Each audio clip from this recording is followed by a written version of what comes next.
Hello friends, ತುಂಬಾ ಟ್ರೆಂಡಿಂಗಲ್ಲಿರೋ ಬೆಳ್ಳುಳ್ಳಿ ಕಬಾಬ್ try ಮಾಡಿದೆ. ರುಚಿ ಅಂತೂ ಅದ್ಭುತವಾಗಿತ್ತು. ಖಂಡಿತ ಒಂದ್ಸಲ ಟ್ರೈ ಮಾಡಿ ನೋಡಿ. ನಾನು ಗೋಬಿಯಿಂದ ಮಾಡಿದ್ದೀನಿ. ಇವಾಗ ರೆಸಿಪಿ ನೋಡೋಣ. ಸ್ವಲ್ಪ ಬೆಳ್ಳುಳ್ಳಿ, ಒಂದು ಸ್ವಲ್ಪ ಶುಂಠಿ, 3 ಚಕ್ಕೆ, 6 ಲವಂಗ, 10ರಿಂದ 12 ಹಸಿಮೆಣಸಿನಕಾಯಿ, ಸ್ವಲ್ಪ ಕರ್ಬೇವಿನ ಸೊಪ್ಪು ಹಾಕಿ ಚೆನ್ನಾಗಿ ಗ್ರೈಂಡ್ ಮಾಡ್ಕೊಳ್ಳಿ.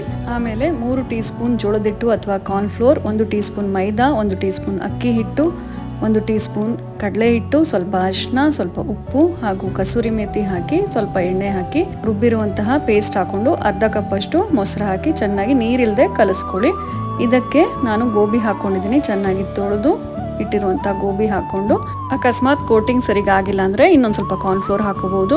10 ನಿಮಿಷ ಮ್ಯಾರಿನೇಟ್ ಆದಮೇಲೆ ಬಿಸಿಯಾಗಿರುವಂತಹ ಎಣ್ಣೆಯಲ್ಲಿ ಹಾಕಿ ಕರೆದ್ರೆ ಆಹಾ, ರುಚಿಯಾದ ಬೆಳ್ಳುಳ್ಳಿ ಕಬಾಬ್ ರೆಡಿ. ಡೆಕೋರೇಷನ್ಗೆ ಅಂತ ಸ್ವಲ್ಪ ಕರಿಬೇವಿನ ಸೊಪ್ಪನ್ನು ನಾನು ಕರೆದು ಹಾಕ್ಕೊಂಡಿದ್ದೀನಿ. ಬೆಳ್ಳುಳ್ಳಿ ಕಬಾಬ್ ಮಾಡ್ಕೊಂಡು ನೋಡಿ, ರುಚಿ ಸಖತ್ತಾಗಿರುತ್ತೆ.